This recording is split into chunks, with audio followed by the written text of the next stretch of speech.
Whatever. What's up, everybody? Welcome to the Cheese Talk Podcast. I'm your host, Brian. On this fine Saturday afternoon here in Green Bay, Wisconsin. At least I'm in Green Bay. I'm joined by my good buddy Amar, fellow Packer fan, on the cusp of hopefully Packers' victory against the Bears tonight. Um, what are your thoughts, Amar, on the whole hoopla that the Bears are parading around that they're gonna, beat the Packers and they're acting like they're the next best thing since sliced bread. I mean, I'm a part of the I guess the majority where it's like the Bears have basically from their existence to present day have found a way to hype themselves up in the off season. And this season is one of the few times where all the off season hype has actually come true. And I gotta admit, like, yeah, like, playing them this late in the season has actually been a benefit to them because it's given them time to adjust under Ben Johnson, adjust under some differences on defense, as well as losing guys and gaining guys. And truth be told, like, I'm feeling pretty good about the game. I know that, both teams are pretty banged up right now, which is normally the MO of the NFL when you get into the end of the season. Um, I just find it always comical how 2 weeks ago, the Bears said they were going to destroy us. And then it went from that to, well, you know what? We were able to hang with the Packers and we were able to, be in one score. To it's like, just the amount of copium that occurs, right? And then now here we Right. are, 2 weeks later, we've lost Parsons. We were banged up on offense, we're banged up on defense, and they were banged up too. And already it's like, well, you saw what we just did to the Browns? Like you guys couldn't even do that to the Browns. So guess what? I think we're gonna destroy you guys and say, okay, fine. Let's find out what happens tonight because, you know, the Packers have fared pretty well in Chicago on night games. I mean, that's a pretty consistent thing, right? So I'm feeling pretty Yeah. good. Yeah, I'm feeling pretty confident too. I mean, I think part of that relief comes with hopefully Christian Watson playing tonight. Hmm. Jaden Reed. If we can just keep Jordan Love upright, I think it'll be a good game. You know what I mean? You Yeah. have hopefully Musgrave comes through and has some big catches for us, does some blocking. They don't let Jordan Love get murdered. If Jacobs, if he runs good. Just all around, fly to the ball, hit hard on defense. Fill the shoes of Micah Parsons. I know it seems impossible, but if you can get two or three guys to rotate in there, Lucas Van Ness, you got Brenton Cox Jr. coming off of IR. Hopefully he can make an impact, and I think it's going to be a good game. I wasn't. I mean, I was still confident, but I'm more confident leading like the closer we get to the game of the Packers actually being successful against the Bears tonight. I'm with you on that. I think there's a lot of things that have kind of happened from the last 2 weeks of this week, obviously, right? The defensive line for the Bears is nowhere close to being what it was in Denver, right? I feel like for us, the biggest issue is going to be we already know Parsons is out. I feel like you can never make up for a guy like him. But I feel like the Packers are a pretty good defense without Parsons last year. So they need to kind of like, kind of trace back to that. My biggest concern is Evan Williams because Evan Williams has been an unsung hero on defense. He's been Yeah. filling running gaps. He's been absolutely he's been a dog. Like there was talks about him when he got drafted in the fourth round that he was way too high for him. And then when you talk to like you talked to Justice Mosqueda, he even said that he's a big Oregon guy and talking to the defensive dude on Oregon's team said that we got the best player on Oregon's defense. So we've seen that kind of blossom in the last 2 years. And I feel like if he can't go, I don't. That's one of my biggest concerns if he can't go. And I feel like Zane Anderson played really well last year and fill in, and I feel like this year I'd put Zane back there. I'd keep Bullard in the slot, and truthfully, on defense is I would just find ways to pressure Caleb and also don't let him roll out to his right. Just do whatever you can to force him to his left or stay in the pocket.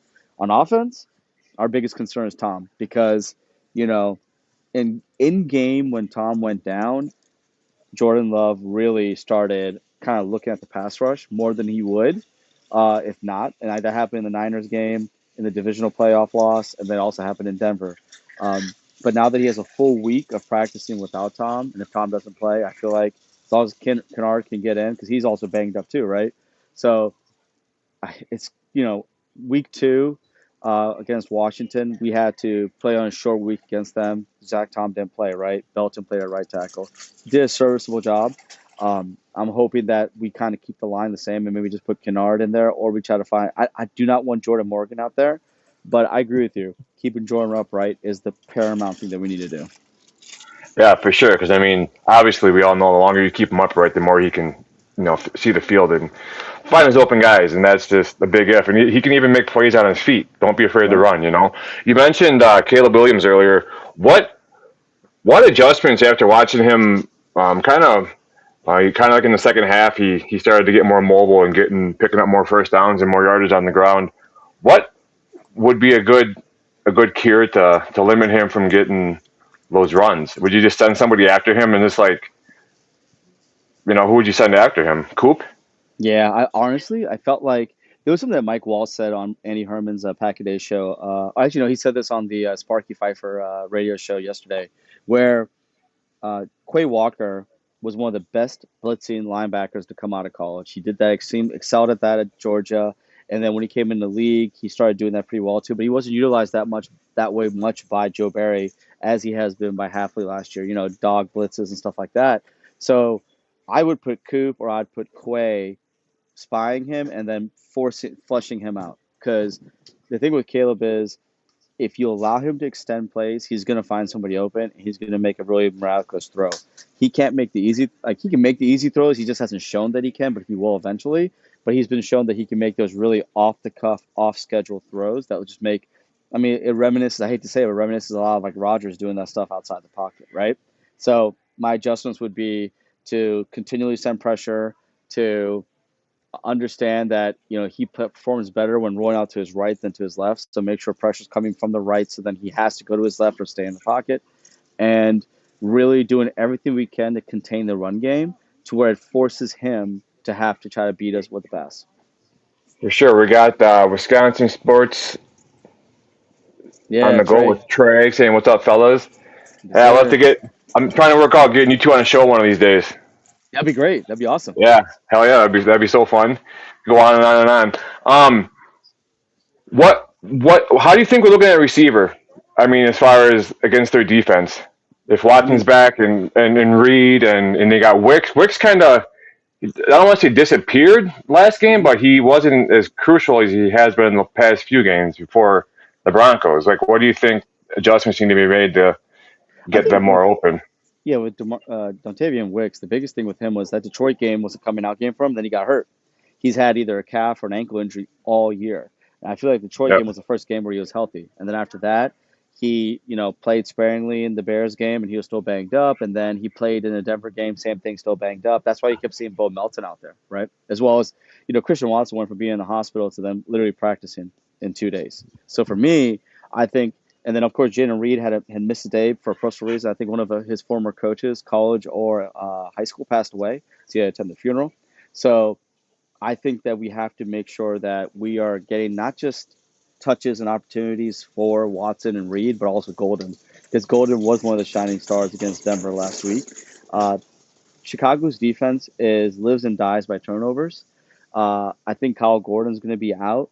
Jalen Johnson was out most of the year with a groin injury. He's back now. He seems pretty healthy, but I mean, there's always that issue there. Chauncey Garner Johnson has his moments, but also he can get burned too.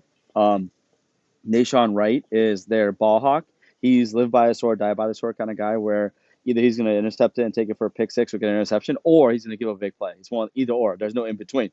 And I think with those things being said, we have to really let Jordan cook. And Trey just said it too. If Josh Jacobs plays, I think there's a lot of like talk of it being 50-50 at this point. If Josh Jacobs plays or if Manuel Wilson Sr. is playing, utilizing them in the pass game as well as kind of dictating terms on both sides of the ball because Chicago's defense is getting Tremaine Evans back. That's going to be a pretty big piece in the middle of the field. So you're going to have to really take advantage of things across on the side on the perimeter. I feel like you need to get Luke Musgrave and John Fitzpatrick involved more. I just feel like Chicago's offense, from a running perspective, is amazing. Passing game is slowly getting there, but they're down their two receivers, right? And on defense, it's kind of like a hodgepodge of like players. Like there's good players there, but on the same hand too, though, I feel like they're not as good yet. I think over time they're going to get good, but right now we have an opportunity to take advantage of them. Yeah, for sure. I want to switch the subject quick to I'm sure you follow. Do you follow Watson's dad on social media? Yes, I do. You do. What are Yes. your thoughts on what's been going on this week after the injury and people coming after him? Like, what?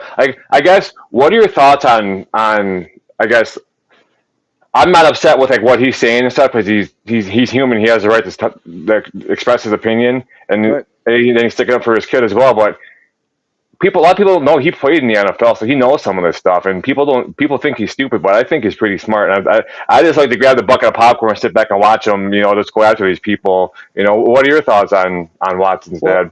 I've we actually had Tazim on the show on Coast to Coast Packers, myself and Logan, about a year or two ago. Um, Extremely intelligent man, was a first round pick for the Packers back in the '80s. Unfortunately, tore his ACL and then bounced around the league. But I mean, he was kind of like the Sean Taylor before Sean Taylor when it came to his size, speed. He was like 230 pounds, ran a 4.3. He was just a freak. Unfortunately, he got hurt, and then back then ACLs were like a career ender, right? Um, I think when you see your son on the field get not only, the ball gets dropped, right? But like, not saying he dropped it, but like, the ball gets picked off and you see him hurt. I think any father seeing their kid hurt, withering in pain, and he knows who Scoot is. Like, Scoot's a pretty tough dude. Yeah, he's had some unfortunate injuries, but he's a pretty tough guy. And to see him like that, and then on top of that too, people then coming out of the woodwork. You got a lot of people confirming priors. Oh, Watson's not a WR1. He's injury prone. He can't catch. He's this. So when that happens and you're starting to get flooded with that, yeah, I feel like I'm gonna be very like I'm gonna probably see red. I'm gonna be very unhinged in my commentary, right? Again, Tazim knows his stuff. He's played the game. If you sit down and actually do like listen to his show with his son, or if you like listen to the show that we had with him, I mean, we're supposed to only have him for 45 minutes. He went an hour and a half, and Yeah, it's because his love for the game and his knowledge of the game, right? And so yeah, like when he said the ball is underthrown, people can get all beat up about that, but the fact is it was underthrown, and Jordan had a guy in his face. He literally got stuck in the chest as he threw the ball, right? And maybe like a quarter before that, he actually threw the ball overthrew Watson when he was double covered, right? You take that play, you take that every single time, single cover with certain or not, you take that shot, right? If he was able to step into that throw, I think he throws a touchdown. Personally, I did, and I'm perfectly fine with Tazine. Again, these people that are making all these comments, all these people that are kind of attacking him, some have legitimate reason because he did pop off on some people pretty hard. Um, but again, a lot of these guys, A, may not have any kids, B, may never play in NFL, C, maybe never had a child in a sporting event, see them get hurt, and then have to then defend that kid immediately, right?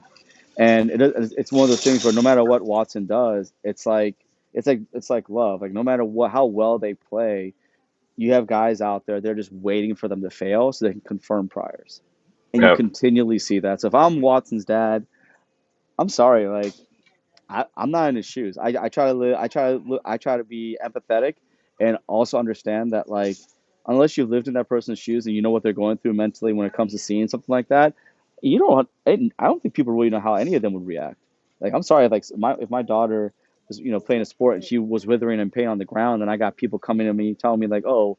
Like what is she doing? She can't stay healthy. I'd probably be knocking people out. Honestly, I'm like, yeah, who are you? Like, don't right. talk about my kid like that. I was like, I'm sorry. Like, so again, to each their own. I do feel like some of the stuff he did say was, like I, honestly, I won't say I wouldn't say because I don't know what I would say if I was in his shoes. But I think Right, Tazim's a good dude. I've always supported him. He's always supported us. Um, and he is a Packer fan. I mean, he was literally drafted by the Packers.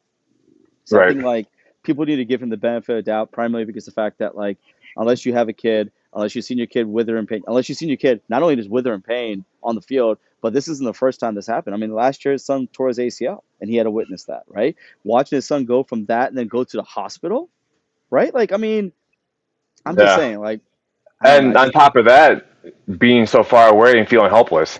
That's it. Like you're not on the You know what I field. mean? You might be in the stands, maybe, but I think at the end of the day, like just people just need to like. I think the civility and people being empathetic to others when it comes to certain situations, we've lost that, and I think that yeah, people are gonna. I'm sorry, like don't talk to me if a Packer like after the Packers game and they lose, after Parsons got hurt. I'm sorry if someone like people are coming at me left and right. I was literally leaving chats Like I was literally leaving chats. And I was like trying to almost start blocking people. And these are friends. These are people that I know personally that I didn't want to. And they're Yeah. telling me they're like, "Oh, Parsons is done." And I'm thinking like, "Dog, like you don't think I'm watching a freaking game? Like you don't think I know this? Like why are you giving me this information? Like get out of here, right?" So again, and that's me. I only look at Parsons as like one of the as a player on my team. I don't even he's not a blood relation to me, right? So Right. again, I wouldn't. I'm not going to hold anything against him because again, I don't know how I would act if I was in his shoes. Right. You spoke on Parsons getting hurt. What do you think the timeline has him back at the start of the next season? Yes, I Because think that. because they said Yep. that he had a clean tear, right? Yep. Versus a mangled tear would need more repair. I don't know, like what's the difference? I mean, Okay, you so know, yeah, so I'm not a doctor, and I could probably talk to some of my family members that are doctors that can like know this better than I do. But what I've understood is like normally when it's a clean tear, it's just ACL, right? But if you looked at Pat Mahomes, he had an ACL and an LCL, right? And then I think with Bakhtari, he I might be misquoting here. So if David's listening, I apologize. He had an ACL, he had an MCL, and I think a meniscus.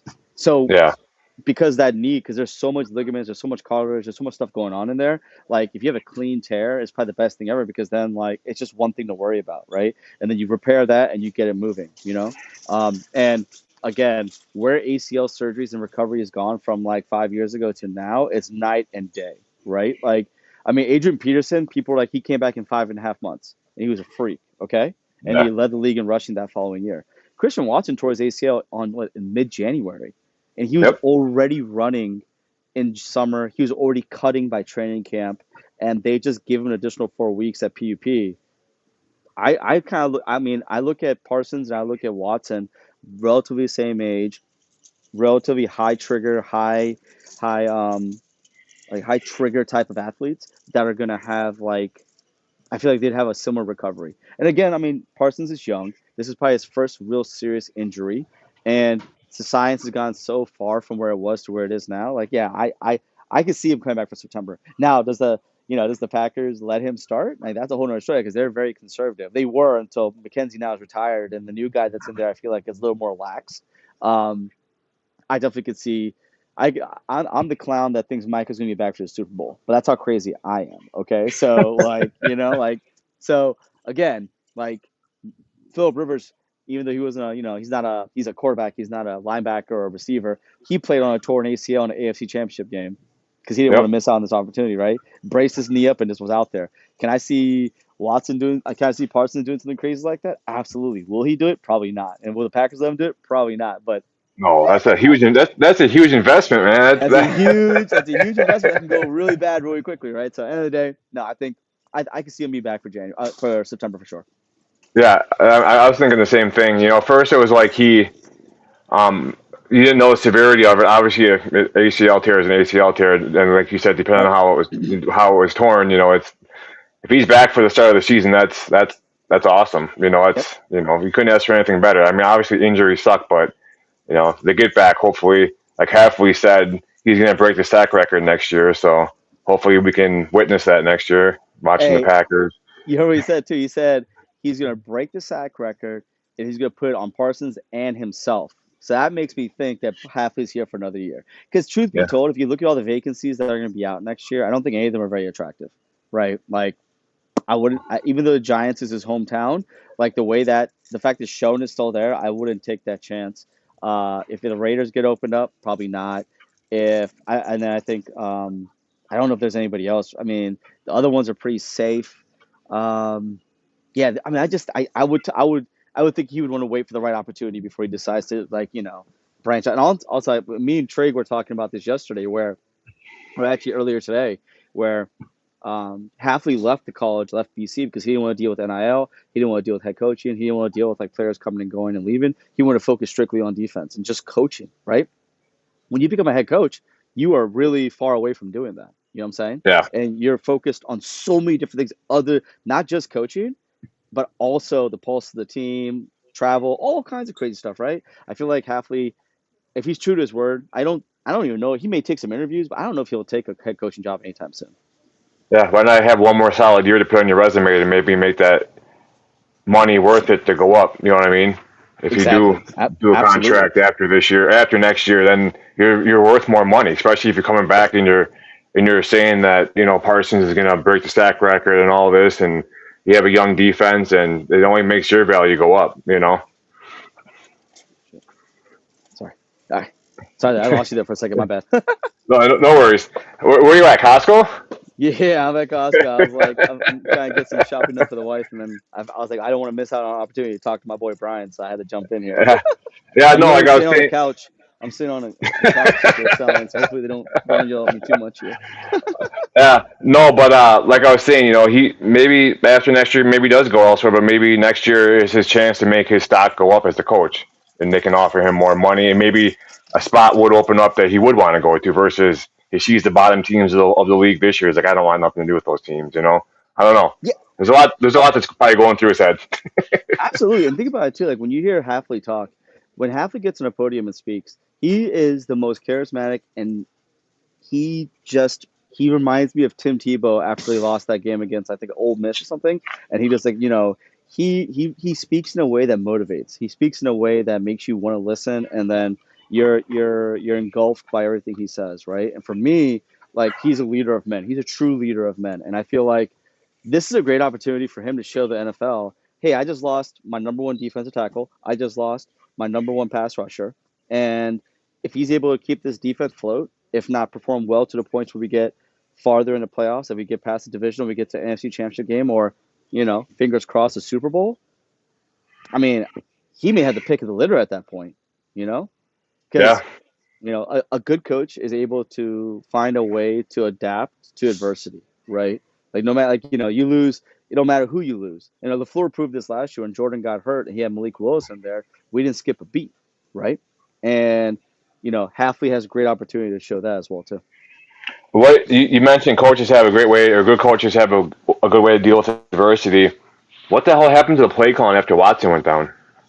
You know what? I don't even know if it was yeah. I have to admit I I was was stunned I when I was saw taken that. away And by then that. I'm I don't like, know how far after that, like Tom got hurt. Because I feel like when Tom goes down, like the offense just completely changes, right?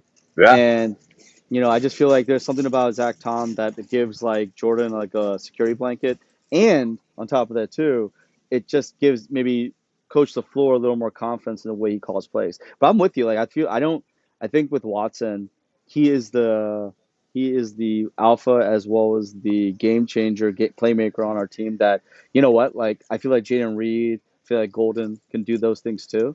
But we've seen how much his offense has taken off since he's been back, right?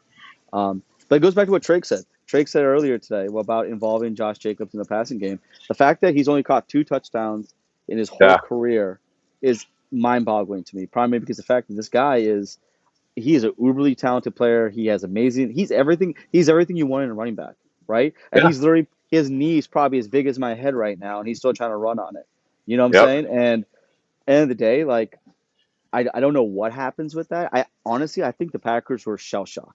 Honestly, like they lost Watson, and it wasn't the fact they lost Watson, but I think the way they lost him, and then they weren't sure what the hell was wrong with him. I think that's what scared them, and that's where I think LaFleur needs to find. He's pretty good at adjusting on the fly. I just didn't see it at that moment, because they were up 2 scores. They were up two Yeah. scores, and like it's just like they lost their way really fast.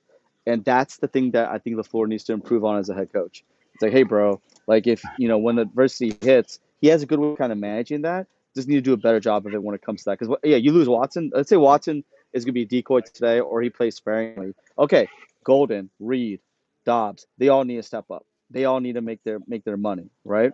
And then, of course, Yep. if it's Wilson or Jacobs or Brooks or whoever's there, if you're running all three of them, I think it's that 111 stuff that kind of what they need to kind of focus on. And again, LaFleur needs to do his 111 to make sure that he keeps coaching the team that he has. Yeah, it was funny you brought up that thing about the receiving touchdowns for Josh Jacobs, and when I knew that stat too, going obviously I knew last year was his first receiving touchdown in the NFL. I told my kids that, and they're like, "Are you kidding me, Dad?" I'm like, "No, it's like they used him like a dog turd in Vegas. Yeah. It's they didn't appreciate what they had when they had him. Now they probably wish they would have kept him or found a Come way to on. retain him." Come on, I'm sorry. If you they had a choice, I guarantee you right now, if they had a choice between Ashton Genty or Jacobs, they're taking Jacobs 10 out of 10 That's what I'm because saying. hey, go back. He had a Wisconsin Badgers sweatshirt on. Oh yeah, So yeah, but yeah, no, like again, you when you have a not a workhorse, but you just have a three down back like Jacobs, you just have to take full advantage of it. You just can't, and that's heard like his interviews. That's another thing too, where they're interviewing him. He goes, "Yeah, me and LaFleur and the coaching staff are clashing left and right because I want to play, and they're like they want to be careful with me." But he goes, "I know my body," and he says, "I'd rather be out there playing than on the sidelines watching the game." Right. yep, So again, it'll be interesting to see around, was about like 7:30 or 7 o'clock today, or sorry, 6 o'clock your time, 7 o'clock my time, what the inactives are. And if he's inactive, I had the utmost confidence in Wilson. yeah. And, that's the thing too. Like he has that heart of a pit bull. Because I know I was watching some of that Miami against who the hell they played today? Miami Hurricanes. Anyway, the Yeah. college football playoff game, and there was a play where this linebacker went across the middle, and he got hit, and he rolled over to his back, and his arms are straight up in that posture where like Yeah. he got concussion. Oh, yeah, he got And fencing. Yeah. yeah, Yeah, I and I saw that. told my wife, I go, those teams in the South, man, they Lay the they wood. they can hit, they can lay the wood, man. There's no way I would ever survive a hit from any of those guys. But yeah, and It that's is. the kind of mentality that Jacobs, he wants to hit you before you hit him. You know what I He mean? And showed he that in wants the to game punish last you. year. Yeah, he Yeah. showed that in the game. Yeah. Nope. What's that? You say the supposed to be game of the day turning terrible. Yeah. Yeah. Yeah, I don't know, man. It's just I hope the Bears lose to the Packers. Obviously, bad enough to where they're strongly consider moving to Northwest Indiana. That would be awesome. Do you know how funny that would be? Could you imagine? Okay, Gary, I'm sure you've seen those pictures online of like Soldier Field in Gary, Indiana, with nothing but like rubble around it and all that stuff. And you know that I just think. What are your thoughts on the Bears? I know obviously we're not a fan of the Bears, but like the possibility of moving out of state. I think would be absolutely hilarious. I think if that truly happens, um, it again just shows you the true dysfunction of that organization. Everything from McCaskey all the way down to Caleb. I think like everything about that team and the organization is dysfunction as hell, and I would love it. I would love to see it. I would love to see them have to leave the state because Kevin Warren has absolutely no idea what he's doing, and he keeps selling a false bill of goods to not just his board of directors but also to his fans. And how you as a Chicago Bears fan will have to then answer when your team is in another state. I mean, I just don't get it. Like again, you'll be a fan, you'll remain a fan, but it just makes you look stupid. And Will they? like Will they stay fans?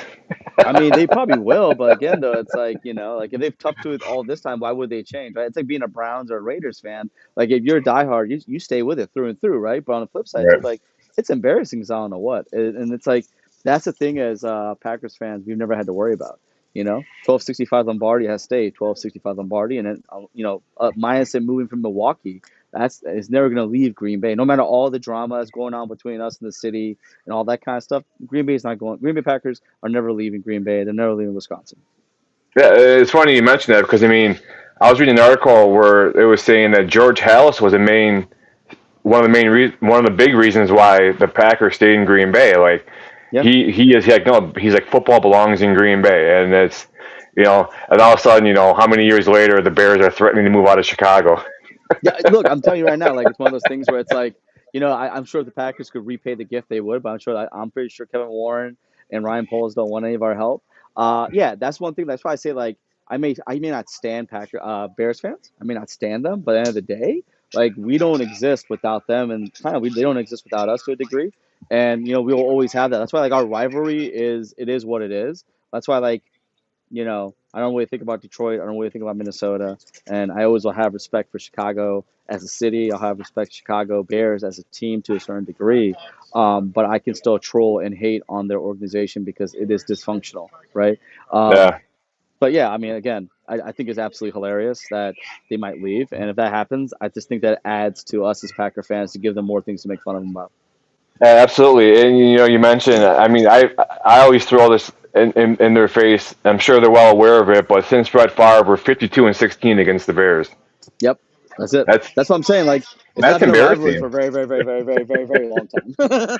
Yeah, that's one win every 4 games. We play the Packers almost. Not quite, Absolutely. but you know what I'm saying. I It's know what you're just saying. they've had their amount of good players in our locker. Lance Briggs. I mean, they had Devin Hester. I mean, they had some pretty loaded teams back then, but they just couldn't seem to figure it out. They always seemed to hire coaches that made ultimate bad decisions, and um, yeah. Which QB do you think is under more pressure tonight, Jordan Love or Caleb Williams? Caleb Williams. Yeah, I you think think Caleb so? Williams, the Chicago Bears, are under more pressure than we'll ever be. We just beat them last week, 2 weeks ago. Honestly, if they beat us last week, then we would be under pressure. But the fact is that we beat them, and then now they have an opportunity to beat us while we're down Parsons, while we're down all these players. We're injured just like they are, but we have injuries at more clear positions than they do, right?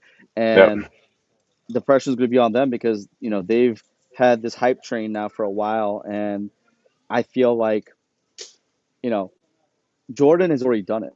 Jordan's kind of shown that he's a top 10 quarterback in his league already. That's already been proven. Caleb hasn't proven that. I mean, when you watch these games, they're literally taking the ball out of his hands. Yeah, he might make a miraculous throw here and there, but at the end of the day, they're not putting the ball in his hands and having him go win games. No, they're Yeah. literally running the ball at 150 yards per average per clip per game.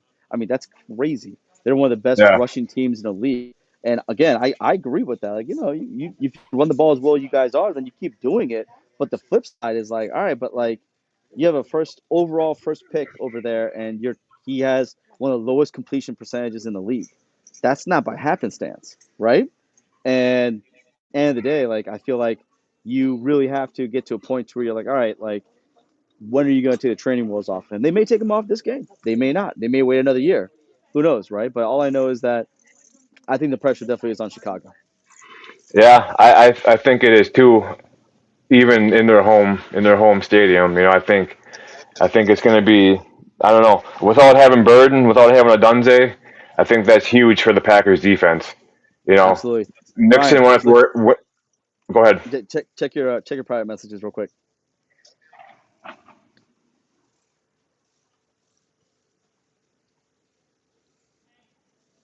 I might have to jump. All right, man. Yeah. Hey, well, I I didn't want to disconnect on you because I'm like at 4%. But I'm so sorry, man. I was trying to hey, have an hour no long show worries. with you, brother. Hey, no, that's fine. I'll get you back on in the near future. But yeah, I just want to thank you for being on, and it's you know 4 hours before the Packer game, and hopefully the Packers come out victorious. Where can people find you at social media? Oh man, just find me at AMAR3455 on Twitter. Basically anywhere else, like on social media. Coast to Coast Packers. Also do the show with Trey Wisco on the Sports to Go with Trey, ESPN. I gotta. Oh, he should type in the chat right now so we can get the actual Milwaukee ESPN channel that's on. But I do a show with him every Wednesday and every Saturday as well too. So come check us out on there. And Brian, I would love to go longer, man. I don't want to get disconnected on you. That's all. Hey, no worries, man. I'll have you back on in the future, and we can hopefully discuss the Packers' victory against the Bears. Absolutely. Now that we got Coach Coach coming back here, I need to have you on. So let me know your schedule here in the next couple of weeks. Let's get you on. We'll do. When do you guys do shows? We normally try to do them Thursday nights, is what we're trying to do. But honestly, it's open. So whatever your schedule is, we'll make you fit. All right, man. Appreciate it. Take All right, care. bro. Thank you, Happy man. Thanks for holidays. having me. I appreciate you. All right, bro. Yep. Love you, man. Bye. See ya.